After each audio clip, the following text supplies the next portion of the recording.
હું છું એક જ ટાઈમ અન્ન ગ્રહણ કરું છું અને શાસ્ત્રીજીનો પરિચય કરાવવા માટે હું બહુ નાનો પણ ધ્યાન રાખું છું. જસરા ગામનું ગૌરવ તો ખરું, પણ સમગ્ર ગુજરાતનું દેશનું ગૌરવ કે કુંભનો મેળો હોય, આટલી બધી પબ્લિક હોય, એમાં પણ શંકરાચાર્યની જે શિબિર ચાલતી હોય, ધર્મ સંસદ ચાલતી હોય, તે આપણા શાસ્ત્રીજી વિરાજમાન હોય અને એમનો ફોટો આવતો હોય, એનાથી મોટું ગૌરવ શું? પ્રખ્યાત ધારાશાસ્ત્ર અને આખા ગુજરાતમાં ગ્રાહકોને કે અન્યાય થાય તેના માટે ન્યાય અપાવવા માટે આપણા શાસ્ત્રીજીનું નામ છાપવામાં આવે મીડિયામાં. કથા કરવા માટે વિજાપુરમાં કથા થઈ, એનું સ્ટેજ જોયું, એના ફોટા જોયા, ભવ્યથી ભવ્ય આવ્યો છે.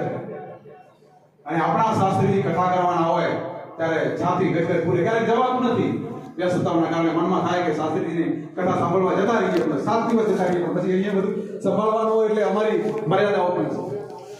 આખા દેશમાં કથાઓ થાય, દેશમાં ધાર્મિક સ્થળો છે ત્યાં કથાઓ થાય.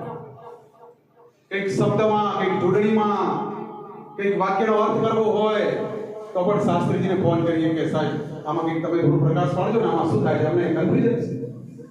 આવું વ્યક્તિત્વ, આવું ગૌરવશાળી વ્યક્તિત્વ, જેમનું જીવન જોઈને એમને પ્રણામ કરવાનું મન થઈ જાય. હમણાં એક દિવસ આવ્યા ત્યારે ઓફિસમાં 2-3 માણસો પણ એમની સાથે હતા અને સાહેબે આમ બેલ વગાડ્યો પાણી પીવા માટે, એટલે જરૂર પડી હતા નહીં, તરત હું 2 લોટા ભરી પાણીનું પહોંચ્યો. એટલે મને કીધું કે આચાર્ય સાહેબ પાણી પીવડાવાય? તો કીધું શાસ્ત્રીજી. મેં કીધું તમે